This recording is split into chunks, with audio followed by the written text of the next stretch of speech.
찬송을 잃지 않는 삶. 그래, 오늘 말씀의 제목입니다.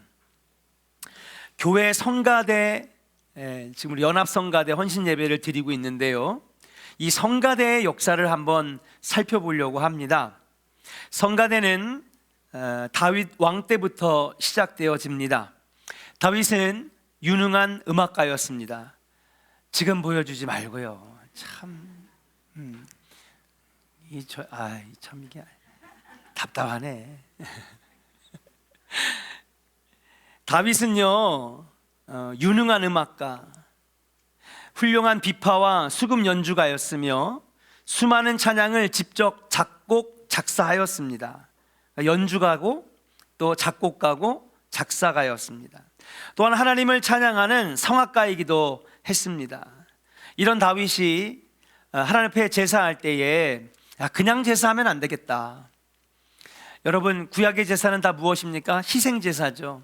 그래서 희생제물을 놓고 번제할 것이냐, 속죄제를 할 것이냐, 그렇죠? 속건제를 드릴 것이냐, 이스라엘의 5대 제사를 하는데 항상 거기에는 예물이 있었어요. 뭐에 흠없는 송아지, 흠없는 양, 염소를 또 비둘기를 바쳤단 말이에요.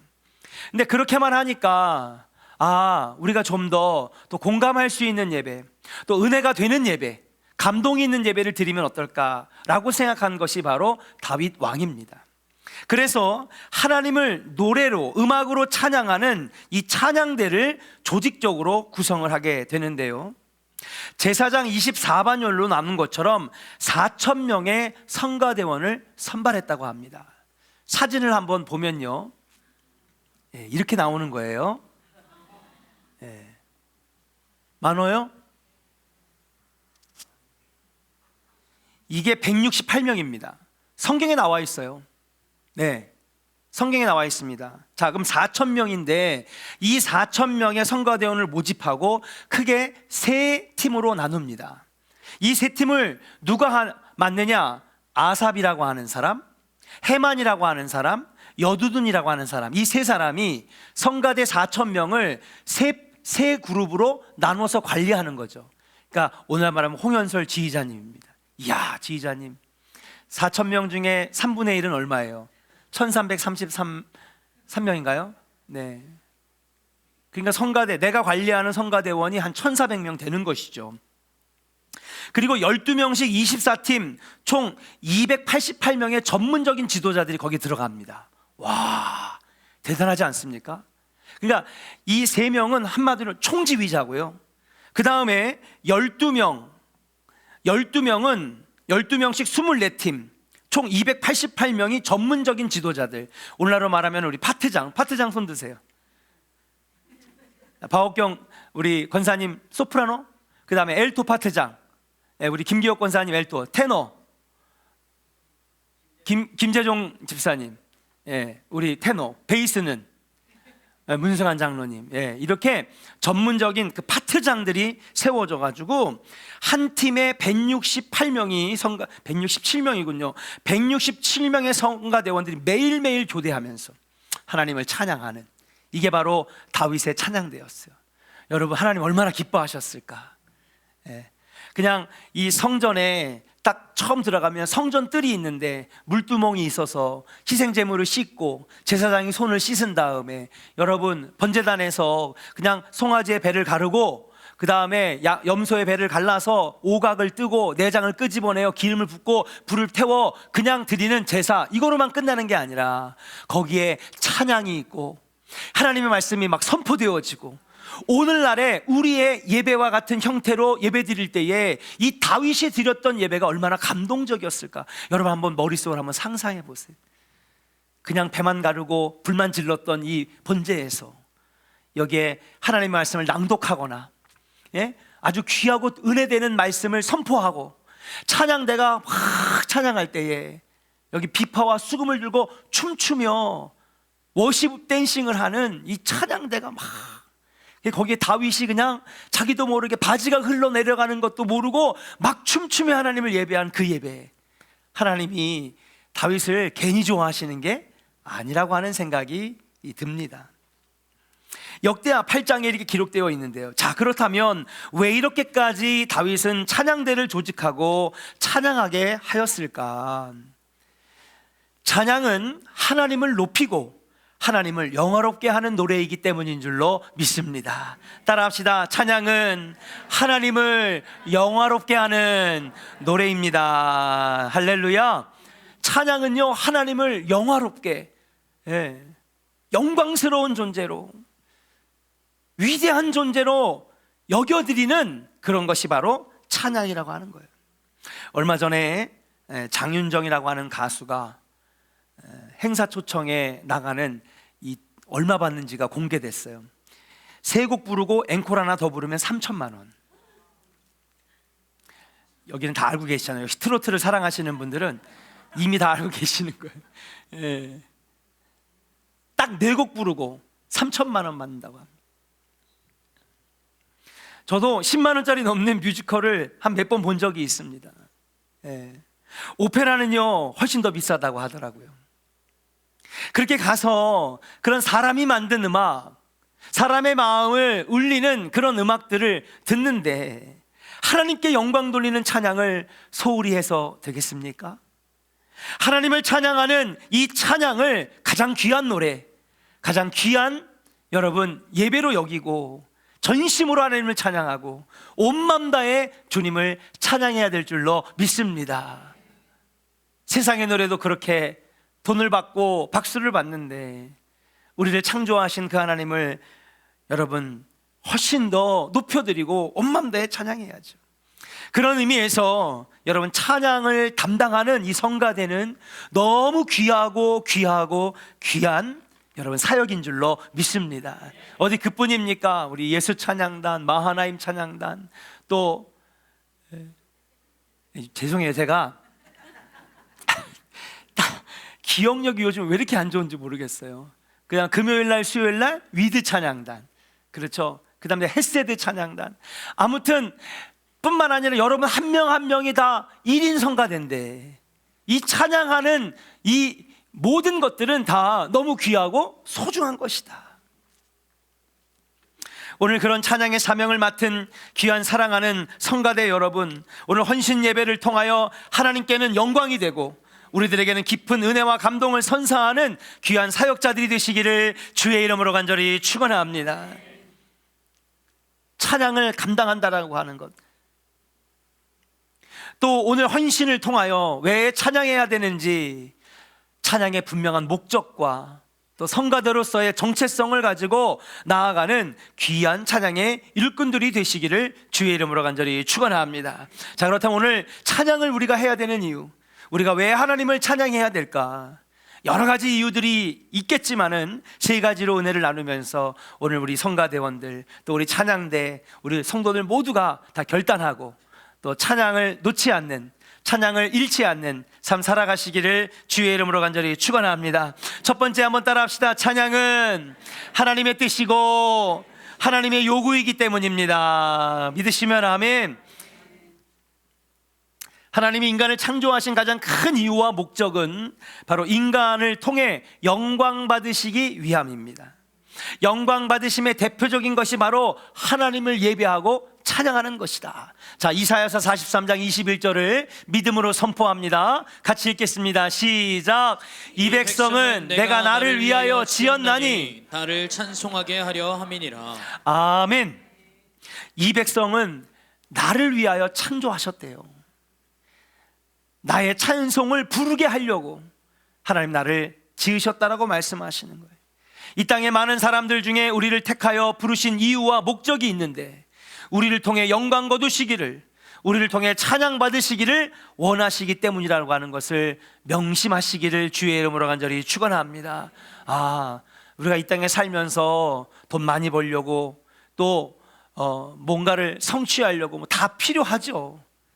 그러나 무엇보다도 하나님이 우리를 이 땅에 태어나게 하시고 우리를 창조하신 이유는 하나님을 찬양하기 위하여 우리 이 땅에 내려보내셨다라고 하는 것, 이것을 늘 잊지 말고 이 찬양의 사역을 잘 감당해 주시기를 주의 이름으로 간절히 축원합니다. 두 번째입니다. 따라합시다. 하나님께 감사하는 것이 당연하기 때문입니다. 창조주 하나님께 감사하는 것이 당연하기 때문이다. 우리를 이런 생물학적으로 육체적으로 낳아주신 분이 누굴까요? 어머니, 아버지잖아요. 그래서 나를 낳아주시고 길러주신 그분에게 감사하는 것이 마땅한 것처럼 영적인 세계에서 하나님은 우리를 창조해 주셨는데 그렇게 피조물인 우리들은 우리의 아버지, 영적 아버지 바로 하나님께 감사하는 것이 당연하다라고 하는 사실입니다. 시편 147편 1절을 같이 한번 믿음으로 선포하겠습니다. 같이 읽어요. 시작.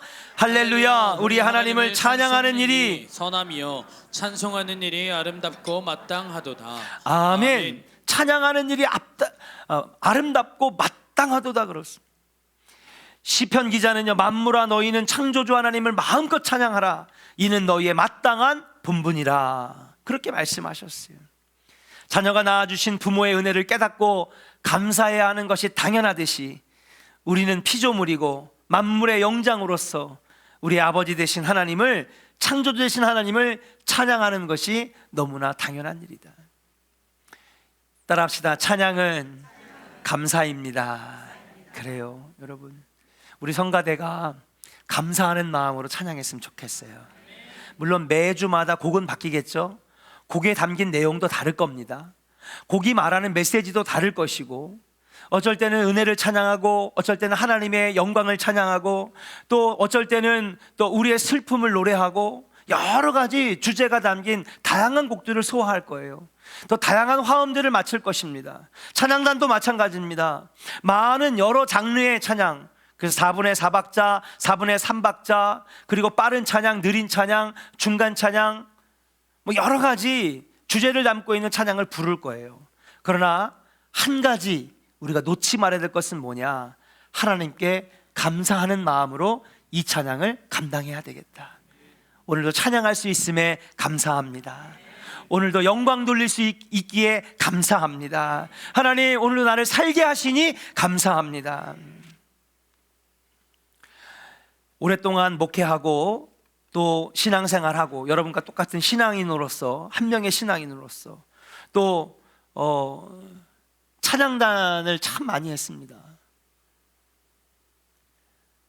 그래서 이 하늘샘 교회라고 미국의 로마린 포모나에 있는 침례교회에 찬양 목사로 들어가서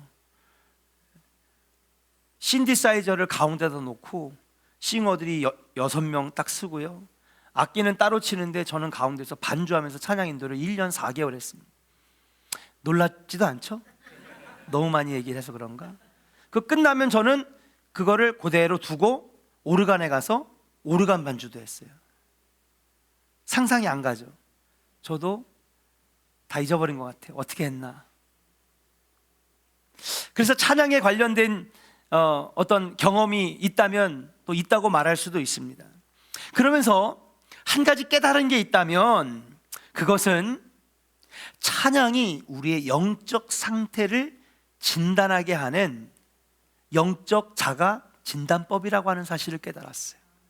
찬양이. 여러분, 외로울 때는 어떤 노래를 불러요? 외로운 노래. 사랑에 빠지면 사랑 노래를 부릅니다. 청년들 사랑에 딱 빠지면 벌써 딱 티가 나. 또 듣는 그 플레이리스트, 여러분 그 스마트폰에 보면 이제 다 음악 듣는 그 서비스를 이용한단 말이에요. 그러면 여러 가지 노래들이 뭐 수천만 곡이 실려져 있지만은 거기서 내가 좋아하는 노래를 뽑아가지고 딱 하나의 폴더에다 집어넣은 다음에 그거 딱 하면은 내가 좋아하는 노래만 딱 합니다. 그러면 우리 청년들 같은 경우에는 내가 지금 굉장히 막 사랑에 빠졌어. 그러면 사랑 노래만 계속 듣는 거예요. 즐거우면 즐거운 노래를, 이별하면 슬픈 노래를, 이게 사람의 기본적인 성향입니다. 기쁘면 기쁜 노래가 내 입에서 흘러나오는 것이죠. 사랑에 빠지면 사랑 노래가 내 입에서 흘러나오는 것입니다. 이처럼 우리가 영적으로 충만하면 우리 입에서는 뭐가 흘러나올까요? 찬양이 흘러나오는 거예요. 원망과 불평이 내 안에 가득하면 원망의 소리가 나오듯이 내 안에 영적으로 충만하면 내 입에서 찬양이 흘러나오고 감사가 흘러나오고 기쁨의 노래가 흘러나오고 할렐루야. 그 때문에 찬양은 여러분 영적 자가진단법이다. 우리 한번 외쳐봅시다. 찬양은 영적 자가진단법이다. 그래서 알아요. 내가 자꾸 입에서 욕이 나오고 자꾸 내가 입에서 막 그냥 아이씨 하고 내가 입에서 자꾸 투덜투덜하고 내 안에 지금 영적으로 충만하지가 않은 거예요. 자꾸 그런 것만 보이는 겁니다. 근데 내가 영적으로 충만하고 은혜가 가득하고 성령이 충만하면은요, 여러분 내 입에서 감사가 흘러나오고 은혜를 찬양하고 여러분 찬양이 흘러나오게 되는 것인 줄로 믿습니다. 저는 우리 조원교회 성도들이 행복한 신앙생활을 했으면 좋겠어요. 아멘입니까? 예. 오늘 오전에도 하나님 말씀, 성경 말씀 가지고 우리가 은혜를 나눴지만은 찬양도 똑같은 원리입니다.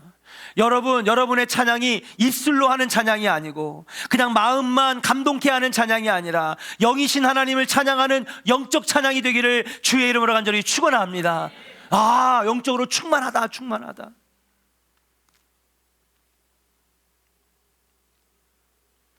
마지막 세 번째입니다. 따라합시다. 하나님이 우리의 힘이 되시기 때문입니다. 할렐루야. 하나님이 우리의 힘이 되시기 때문에, 우리가 찬양할 때 하나님은 우리의 힘이 되어주시기 때문에 우리는 찬양해야 된다는 것입니다. 출애굽기 15장 2절 같이 한번 믿음으로 선포하겠습니다. 시작. 여호와는 나의 힘이요 노래시며 나의 구원이시로다. 그는 나의 하나님이시니 내가 그를 찬송할 것이요 내 아버지의 하나님이시니 내가 그를 높이리로다. 아멘. 여호와는 나의 힘이요 나의 노래시며 나의 구원이시로다. 그렇기 때문에 내가 주님을 찬송할 것이요, 그러면 하나님께서 나에게 힘 주시고 그리고 하나님이 나를 높여주실 것이라고 하는 거예요. 하나님은 나의 힘이 되시고 구원이 되시기 때문에 우리가 하나님을 찬양할 때에 하나님께서 힘과 능력을 주시는 줄로 믿습니다. 구약 성경 역대하 20장에 보면 남유다의 이야기가 나오는데, 남유다 왕들 중에서 역대가 뭐예요? 그동안의 역사들을 쭉 연대기별로 정리한 겁니다. 그 역대상하는요, 여러분 열왕기상하랑 달리 열왕기상하에는 왕의 이야기로 시작하지만 역대상하는요 아담과 하와부터 시작을 해요. 그러니까 모든 이 세상에 여러분 영적 흐름의 역사를 쫙 기록하고 있다고 보면 됩니다. 역대하 20장에 가면요 남유다의 왕들의 이야기들이 나오는데 여기에 여호사밧이라고 하는 왕이 나옵니다. 이 여호사밧 왕은요, 여러분 히스기야나 요시야 왕처럼 여러분 믿음의 왕, 신앙의 왕이었습니다.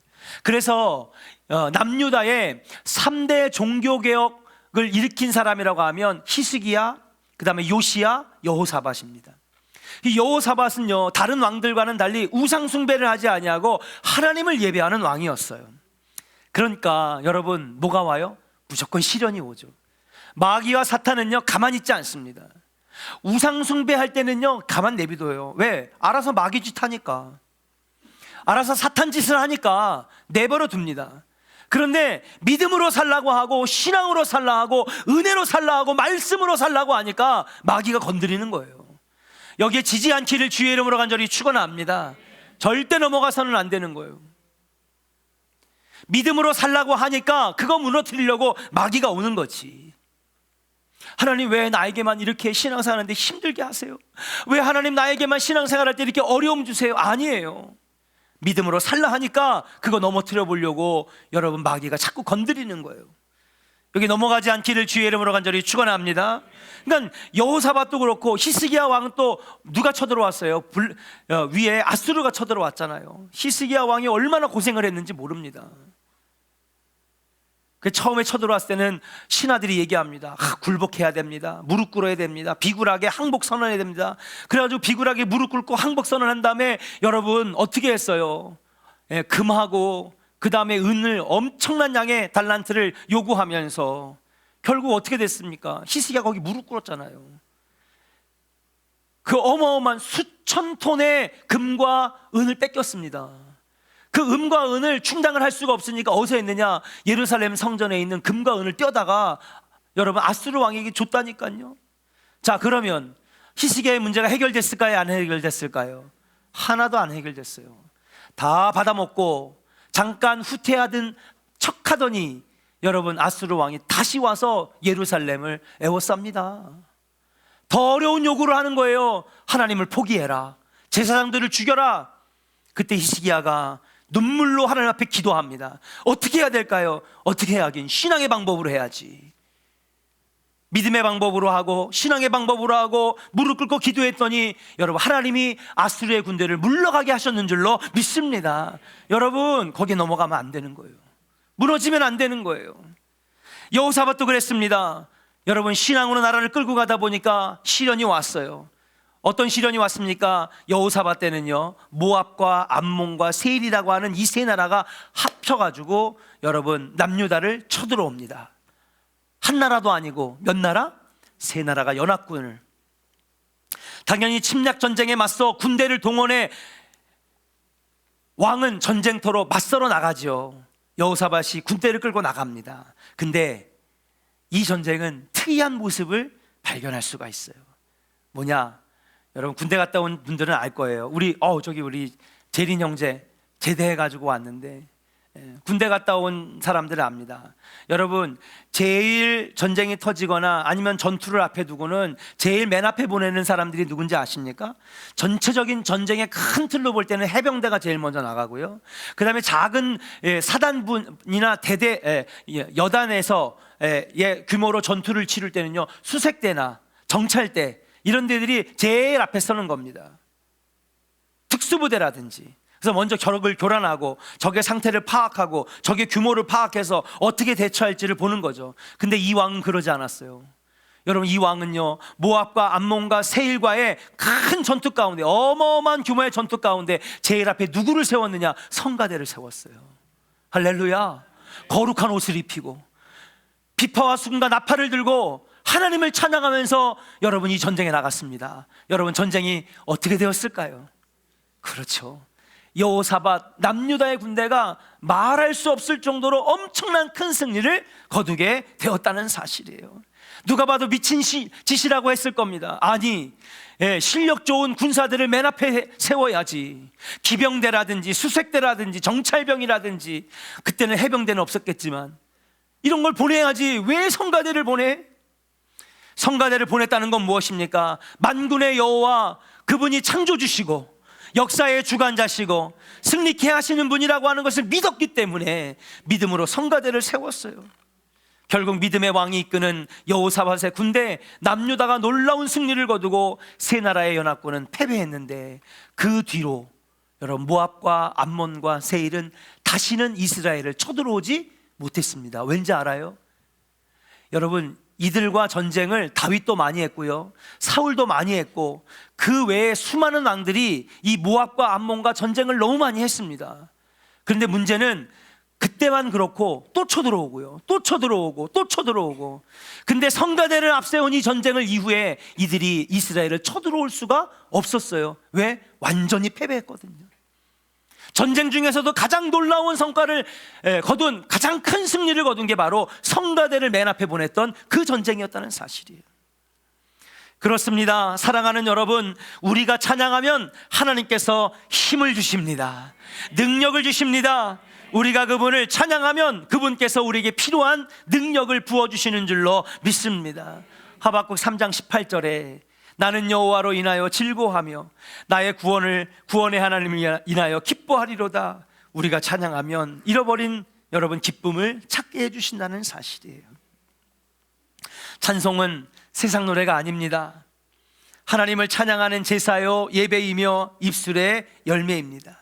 찬송은요, 성도의 신앙 고백이고 곡조 있는 기도고, 따라합시다. 환난 날에 큰 무기입니다. 믿으시면 아멘. 제 말이 아니라 성경에 기록된 말씀들이에요. 환난 날의 큰 무기가 찬송이라고 하는 것입니다. 찬송이 있는 사람은 새 힘을 얻습니다. 찬송이 있는 사람은 하나님을 의지합니다. 생활 속에 두려움이 사라지고 활기가 넘치며 어려운 문제들도 찬송하는 가운데 해결되어지는 것입니다. 이 좋은 찬송을 잃어서는 되겠습니까? 사랑하는 여러분, 찬송을 잃지 않는 성도, 찬송을 잃지 않는 성가대 되기를 주의 이름으로 간절히 축원합니다. 이제 오늘 헌신하시는 연합 성가대원들, 또 많은 찬양단들, 여러분 찬양의 능력을 믿으시고 하나님을 찬양하는 목적을 분명히 알았기 때문에 여러분 찬양의 능력으로 나아가면서 많은 성도들에게는 은혜를 끼치고 예배는 살리고 하나님께는 영광을 돌리는 복된 사역 감당하시는 우리 성가대원들 되시기를 주님의 이름으로 간절히 축원합니다.